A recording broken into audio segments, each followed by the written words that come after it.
Hello friends, आज मैं आपको मॉन्स्टर ये 2014 की एक कोरियन थ्रिलर मूवी एक्सप्लेन करने वाला हूँ। ये एक सीरियल किलर से रिवेंज लेने की एक स्टोरी है। इसमें ज़्यादा कुछ स्पॉइलर ना देते हुए डायरेक्टली स्टार्ट करते हैं। मूवी स्टार्ट होती है और हमें बॉक्सुन दिखाई गई है। ये एक बाजार में सब्जियां सेल करती है। बॉक्सुन ज़रा स्टूपिड होती है और भोली भी होती है। एबनॉर्मल की तरह ही ये कैरेक्टर हमें दिखाया गया है। इसे बहुत सारी चीज़ें समझ में नहीं आती। ये जब छोटी थी तब इसकी मदर ने इसे गिरा दिया था, इसकी वजह से ऐसी हो गई है। इसकी ग्रैंड मदर थी पर यह भी इसको छोड़कर चली गई है। इसकी ग्रैंड मदर हमें हेवन से बातें करते हुए दिखती है और कहती है कि मैं तुम्हारे लिए वरी करती हूँ। बॉक्सुन सब्जियां सेल करती है और अपनी जो लिटिल सिस्टर है इसके एजुकेशन के लिए पैसे वगैरह इकट्ठा करती है। इसके बाद नेक्स्ट सीन में हमें इकसांग दिखाया गया है। वो एक बड़े बिजनेसमैन के यहाँ मीटिंग के लिए आया हुआ होता है। ये जो बिजनेसमैन होता है ये उसे कहता है कि मुझे एक ट्रबल हो चुका है। मेरी जो फैक्ट्री थी वहाँ एक वर्कर काम करती थी। फैक्ट्री में उसे कम पैसे मिल रहे थे, इसीलिए उसने स्ट्राइक की। बहुत सारे लोगों को भड़काया। मैं उसे समझा रहा था पर वो मान नहीं रही थी, तो ज़रा झापड़ मैंने उसे मार दिया।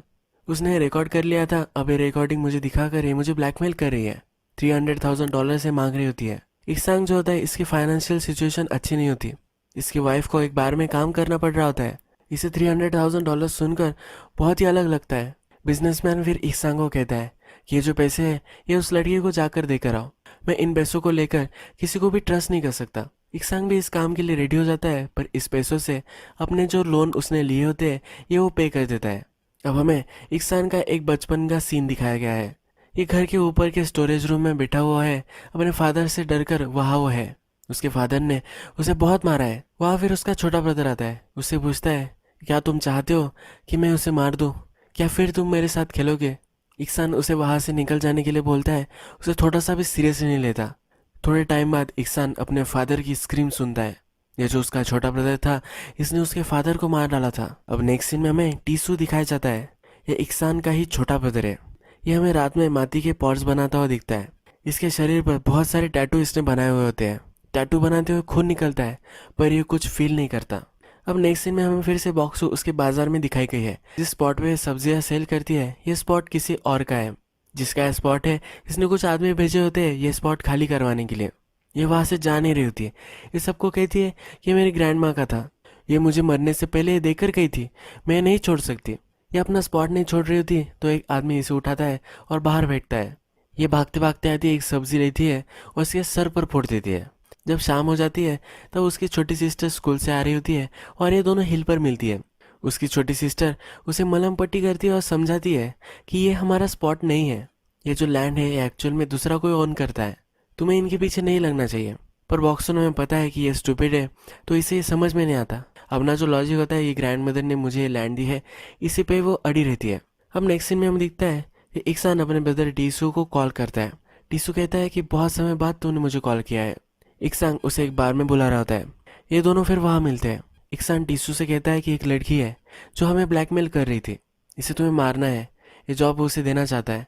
टीसू कहता है कि 5 साल गुजर चुके हैं, तुमने अपना फ़ोन वगैरह सब कुछ बदल दिया था और अचानक तुम मुझे कांटेक्ट कर रहे हो। इकसान कहता है कि मैं बहुत ही सॉरी हूँ, जाने दो, ये काम तुम मत करो। जिस बारे में बैठे हुए होते हैं यहाँ कुछ कस्टमर होते हैं जो बहुत ही लाउड होते हैं। इकसान को इससे तकलीफ हो रही होती है तो बहुत ही ज़ोर से टीसू कहता है कि ये कौन बास्टर्ड है जो इतनी ज़ोर से बात कर रहे हैं। जो आदमी ज़ोर से बात कर रहा होता है वो अब यहाँ आ जाता है। वो टीसू के ऊपर हाथ रखता है तो टीसू उस पर बहुत ही चिढ़ जाता है। चॉपस्टिक्स लेता है और इसके गले में डालकर इसका मर्डर कर देता है। इस आदमी के साथ जो भी सब लड़कियां होती है इनको भी वो मार देता है। जैसे कुछ भी नहीं हुआ इस तरह से अपने ब्रदर से वो बात करने लग जाता है। वो कहता है कि मदर कैसी है। अपने मदर के लिए इकसांग को कुछ पैसे वो देता है। मदर के विटामिन के लिए ये पैसे उसे देता है। इसके बाद हमारा नेक्स्ट मेन कैरेक्टर नानी दिखाई गई है।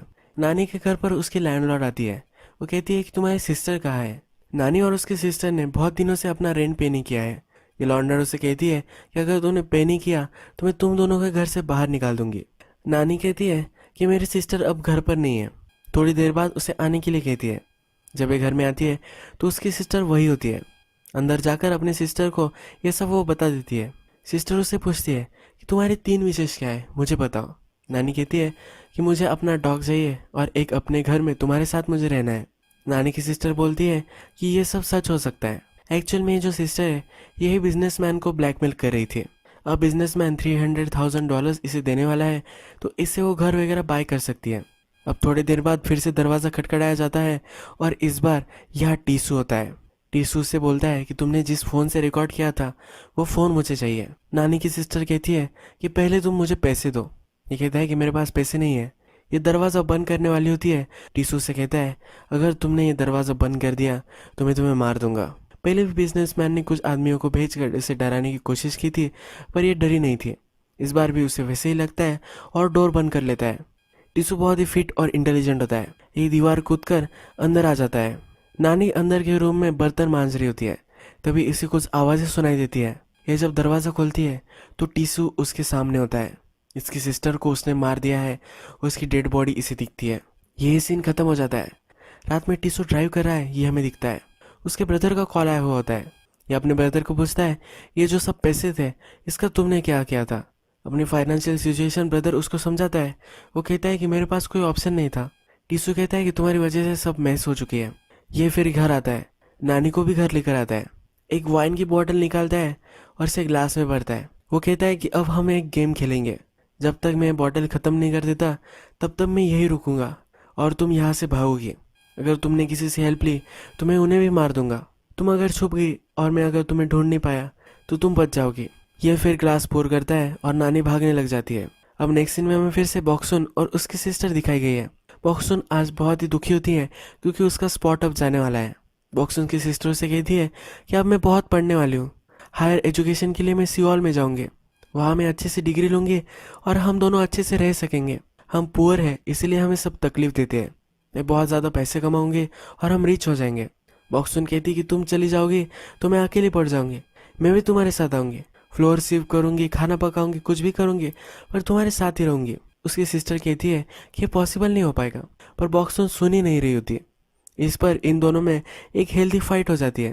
ये दोनों फिर हंसने लग जाते हैं और एक दूसरे को हक करते हैं। भागते भागते नानी इनके घर आ जाती है। इसे ये सब क्वेश्चन पूछते हैं कि तुम्हारा घर कहाँ है, तुम्हारे पेरेंट्स कहाँ है, पर ये कुछ बोल नहीं रही होती है। इसे ये डिनर देते हैं। बाद में नानी कहती है कि इसकी सिस्टर है, अब इसे ढूंढने वाली होती है। रात में नानी इनके साथ ही सोती है। नेक्स्ट दिन जब सुबह होती है तो बॉक्सुन की सिस्टर नानी को सिटी में लेकर जाने वाली होती है। यह सब जाने के लिए निकलते हैं, पर बॉक्सुन की सिस्टर अपना जिम का क्लॉथ भूल जाती है। वो बॉक्सुन को घर जाने के लिए बोलती है और फटाक से उसे लाने के लिए कहती है। जब वे रास्ते से जा रहे होते हैं बहुत ज़्यादा फॉग हुआ होता है। इस फॉग में ही नानी को टीसुन दिखता है। यह फिर भागने लग जाती है। बॉक्सुन की सिस्टर नानी को डिफेंड करती है, इसीलिए टीसुन उसका गला दबाता है। बॉक्सुन जब जिम के कपड़े लेकर आती है तब देखती है कि वहाँ कोई भी नहीं है। उसे जंगल में से आवाज़ें आती है, वहाँ भागते भागते जाती है। टीसुन उसके सिस्टर को मारने वाला होता है, तब एक पत्थर लेती है उसके सर में डाल देती है। अपनी सिस्टर को लेकर भागते भागते एक फील्ड में आ जाती है। वह उसे नीचे रख देती है और कहती है कि अभी मैं हेल्प लेकर आती हूँ। वो पुलिस को कॉल लगाने वाली होती है। बॉक्सुन को लगता है कि टीसुन मर चुका है। जो पुलिस को कॉल करने के लिए जाती है और वापस आती है तो उसकी सिस्टर वहाँ नहीं होती। टीसुन ने उसकी सिस्टर को ढूंढ लिया होता है। नेक्स्ट सीन में हमें दिखता है कि इक्सांग एक गैंगस्टर के पास आया हुआ होता है। उसे एक आदमी चाहिए होता है। इक्सान अपने ब्रदर टीसू को बहुत ही हेट करता है और उसे मारना है। इसकी सुपारी देने के लिए इस गैंगस्टर के पास आया हुआ होता है। ये गैंगस्टर फिर एक आदमी उसे देता है, कहता है कि इसे उसके घर लेकर जाओ, ये उसे मार देगा। बॉक्सुन के पार पे पुलिस आती है। वो बहुत ही रो रही होती है कि उसकी सिस्टर उसे मिल नहीं रही। वो जब सिचुएशन थी ये सब उसे बताती है। ये स्टूपिड लगती है तो पुलिस इस पर बिलीव नहीं करती। ये बोलने बोलने में ये भी कहती है कि उन दोनों की फाइट हो चुकी थी। पुलिस उसे कहती है जनरली ऐसा ही होता है कि फाइट होने पर ये खुद ही चले जाते हैं, तुम्हारी सिस्टर भी खुद से ही चली गई होगी। इस पर बिलीव ना करते हुए वहाँ से चले जाते हैं। अब इक्सांग टीसू के पास आ जाता है। इक्सांग टीसू से पूछता है कि फ़ोन कहाँ है। टीसू कहता है कि वो मर चुकी है, पर उसका फ़ोन मेरे पास नहीं है। जो उसकी छोटी सिस्टर यानी कि नानी के बारे में वो बताता है कि वो भाग गई है। इसका ब्रदर इस पर छिड़ जाता है, कहता है कि वही फ़ोन तो इम्पोर्टेंट था और ये छोटी लड़की अगर किसी को भी कुछ भी बता देगी तो हम सब ट्रबल में आ सकते हैं। टीसू कहता है कोई प्रॉब्लम नहीं होगा, मैं उसे मार दूंगा। इक्सांग ने जिस आदमी को टीसू को मारने के लिए लाया हुआ होता है इसकी आवाज़ टीसू सुन लेता है। ये आदमी और टीसू इन दोनों में बहुत ही फाइट होती है। ये टीसू पर बहुत ही भारी पड़ रहा होता है तो इक्सान को लगता है कि अब टीसू मर ही जाएगा।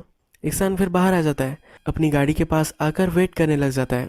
थोड़ी देर बाद टीसू उस आदमी को मार कर बाहर आता है। इक्सान चाकू लेता है और उस पर चलाने वाला होता है। टीसू वो रोक लेता है।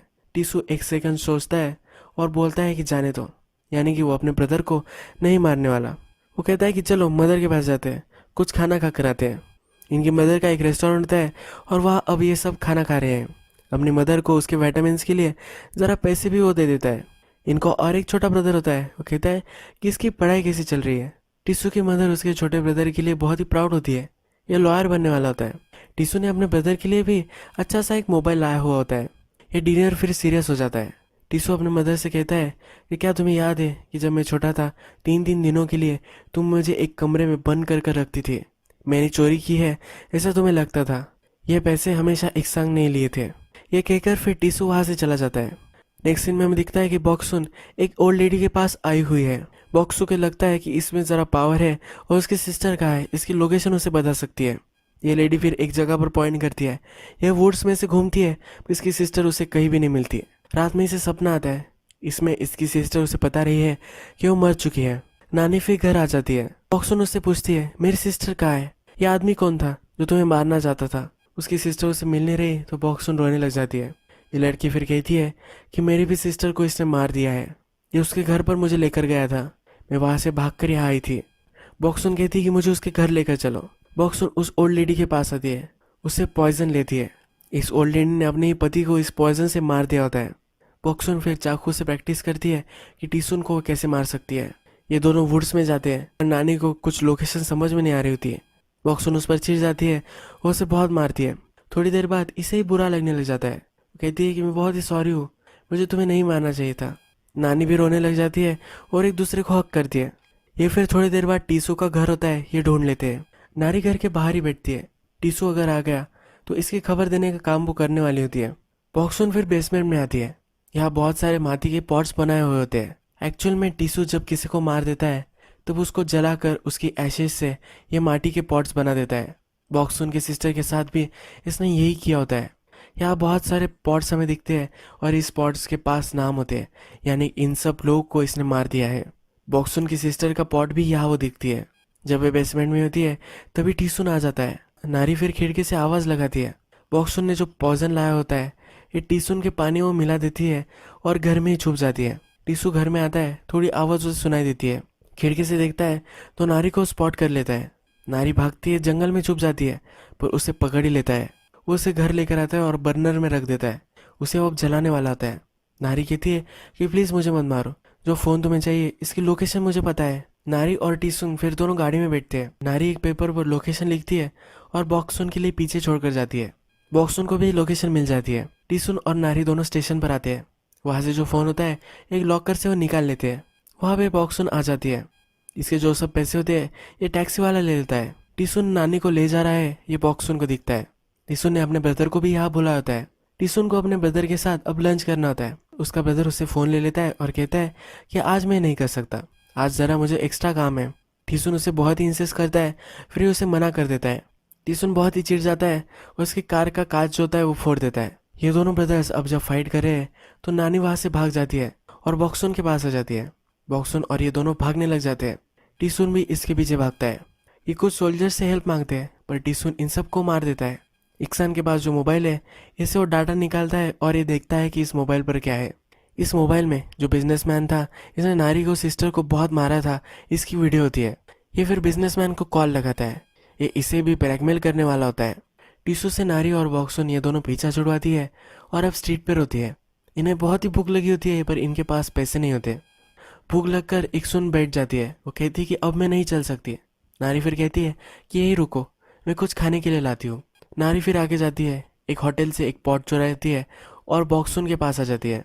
बॉक्सुन उसे कहीं भी नहीं मिलती। ये दोनों एक दूसरे को ढूंढ नहीं पाती तो ये बहुत ही डिस्टर्ब हो जाती है। थोड़ी देर बाद फिर एक दूसरे को ही ढूंढ लेती है। ये कहती है कि तुम कहाँ चली गई थी। एक दूसरे को हक करती है और रोने लग जाती है। फिर से कभी भी ऐसा नहीं होगा, एक दूसरे से वादा करती है। अब नेक्स्ट सीन में हमें इक्सान दिखता है, उसे गैंगस्टर का कॉल आया हुआ है। ये अपने मदर के रेस्टोरेंट में इस गैंगस्टर से मिलता है। गैंगस्टर उससे कहता है कि एक आदमी को तुम मुझसे लेकर गए थे, इस आदमी का क्या हुआ।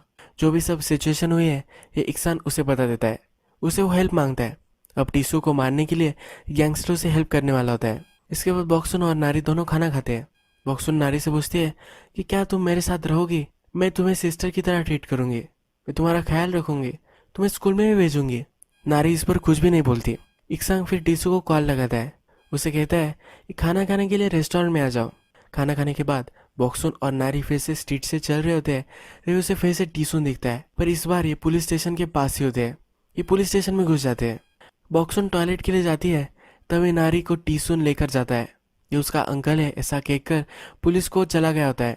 बुक्सुन वहाँ आती है तो इंक्वायरी करती है कि नारी कहाँ है। पुलिस ऑफिसर इसे एक पता दे देता है। उसे कहता है कि यहाँ तुम्हें जाना है, यहाँ तुम्हारी सिस्टर है। इसके बाद टीसुन अपने मदर की रेस्टोरेंट में आ चुका है। टीसू की मदर को भी पता होता है कि अब इसे सब लोग मार देने वाले हैं। टीसू की मदर उसे कहती है कि तुम जब छोटे थे तब तुम्हें हमारे डोर पर कोई छोड़कर चला गया था। मेरे हस्बैंड ने मुझे बताया था कि मैं तुम्हें नहीं रख सकती, पर मैंने बहुत ही जिद की थी। मुझे सब मेरी फ्रेंड्स कहती थी कि ये गलत है, इस बच्चे को रखना सही नहीं है, पर मैं मेरी जिद पर अड़ी रही थी। पर मुझे क्या मालूम था कि तुम ऐसे निकलोगे। ये सीरियल किलर है तो इसकी मदर भी इसे हेट करती है। वो टीसू को कहती है कि तुम अजीब हो, इसी वजह से तुम्हारी मदर भी तुम्हें छोड़कर चली गई थी। टीसू के पीछे जो गैंगस्टर होते वो बैठे हुए होते और वो कुछ आवाज़ नहीं कर रहे होते। टीसू ये नोटिस करता है, मदर से कहता है इतने शांति से कैसे खाना खा सकते हैं। ये फिर उठता है और ये गैंगस्टर उसे मारने वाले होते हैं, पर यही सब लोगों को मार देता है। टीसू की मदर एक सेकंड में अपनी टोन चेंज कर लेती है। वो कहती है कि टीसू बहुत ही अच्छा है, तो अपनी फैमिली का बहुत ही ख्याल रखता है। टीसू हंसने लग जाता है क्योंकि उसने अभी इसे फिर से माफ़ कर दिया है। जिस गैंगस्टर को टीसू ने अभी मारा था इसमें से एक जिंदा है। वो एक बड़ी सी बॉटल लेता है और टीसू को इससे बहुत मारता है। टीसू की बॉडी को वो फिर उसके ट्रंक में डाल देता है। गाड़ी में नारी को टीसू ने रखा हुआ होता है। टीसू की मदर फिर नारी को अंदर लेकर आती है, उसे कुछ खाने के लिए देती है। बॉक्सुन के पास पैसे नहीं होते, फिर वो टैक्सी में बैठ जाती है। टैक्सी वाले को समझ जाता है इसके पास पैसे नहीं है, इसे टैक्सी से बाहर निकल रहा होता है, पर यह सुनती नहीं। ये कहती है कि मुझे नारी को बचाना है। इक्सांग अब नारी को लेकर जाने वाला होता है, पर उसकी मदर कहती है कि इसे मत लेकर जाओ। नारी उसे बहुत ही क्यूट लगती है और कहती है कि मेरे साथ रह सकती है। इक्सान मान नहीं रहा होता। इनमें थोड़ी सी फाइट हो रही होती है, तभी टीसू आ जाता है। जो गैंगस्टर जिंदा था उसे वो मार देता है। ये सब उससे बहुत ही डर जाते हैं। ये उसे कहते हैं कि स्माइल कर दो। इन्हें लगता है कि टीसू अब इन्हें फिर से माफ़ कर देगा, पर इस बार ऐसा नहीं होता। ये इन दोनों को मार देता है। बॉक्सुन टैक्सी से भागते भागते इस रेस्टोरेंट में आ जाती है। टीसू का ध्यान नहीं होता तो बॉक्सुन एक बड़ी सी नाइफ लेती है और उसके पेट में डाल देती है। टीसू नारी को मारने वाला था, उसका गला घोट रहा था, तो नारी अब उठ नहीं रही। बॉक्सुन नारी के पास आ जाती है। उसे लगता है कि मर गई है और वह रोने लग जाती है। टीसू फिर अपने पेट से चाकू निकालता है और उठ जाता है। इन दोनों में फाइट होती है। बॉक्सुन अब बहुत ही ज्यादा चिढ़ गई होती है। एक चेयर से टीसू के सर पर डालती है। टीसू जब गिर जाता है तो गला घोटकर उसे मार देती है। जब वे फिर से नारी के पास आती है उसे गले लगाती है। नारी को फिर होश आ जाता है। बॉक्सुन रोने लग जाती है। ये फिर एक दोनों को हक करते हैं। नारी उसे कहती है कि मैं तुम्हारे साथ ही रहूंगी। ये दोनों एक दूसरे को आई लव यू कहते हैं। वहाँ फिर वो बिजनेसमैन आता है। जो फ़ोन उसे चाहिए था ये फ़ोन उसे दे देते हैं। इस इशू को वो ज़्यादा बढ़ाने नहीं चाहते। अब नारी स्कूल में जाती है और बॉक्सुन फिर से अपना काम करती है। नारी जब स्कूल से वापस आती है तो बॉक्सुन के पास बहुत सारे पैसे होते हैं। बॉक्सुन कहती है कि एक आदमी ने मुझे दिए हैं, ये बहुत सारे पैसे होते हैं, तो इनकी जो फाइनेंशियल प्रॉब्लम है यह भी अब सॉल्व हो चुकी है। अब इनक्रेडिट ट्रोल होते हैं और ये पैसे उसे कहाँ से मिले थे यह पता चलता है। बॉक्सुन का जो स्पॉट था ये किसी अलग आदमी का था। ये छोड़ नहीं रही थी, इसे ट्रबल हो रहा था, तो इसका ओनर उसके पास आया था। इसने बॉक्सुन को बहुत सारे पैसे दिए और कहा कि अब ये जगह खाली कर दे, पर बॉक्सुन उसका मानी नहीं। इन दोनों में फाइट होगी और फिर से सब्जी उसने उसके सर पर मार दी। ये ओनर भी इसके लिए कुछ भी नहीं कर पाया। ये पैसे भी बॉक्सुन लेकर चली गई होती है। यही मूवी खत्म हो जाती है। आज मैंने ये serial killer thriller movie explain की थी। ऐसे और कोई मर्डर मिस्ट्री थ्रिलर या साइकोलॉजिकल थ्रिलर ऐसी कुछ मूवी होंगी तो प्लीज़ मुझे कमेंट में सजेस्ट कीजिए। अगर आपको ये वीडियो अच्छा लगा होगा तो प्लीज़ इस वीडियो को लाइक कर दीजिएगा। मैं बहुत सारी मूवीज़ लेकर आता रहता हूँ, तो प्लीज़ इस चैनल को सब्सक्राइब कर दीजिए और बेल नोटिफिकेशन आइकन भी दबाना मत भूलिए, यानी कि आप सबको बहुत सारी मूवीज़ मिलती रहे। हम फिर से मिलेंगे और एक नई मूवी के साथ। तब तक के लिए थैंक यू और आप अपने आप का ख्याल रखिए।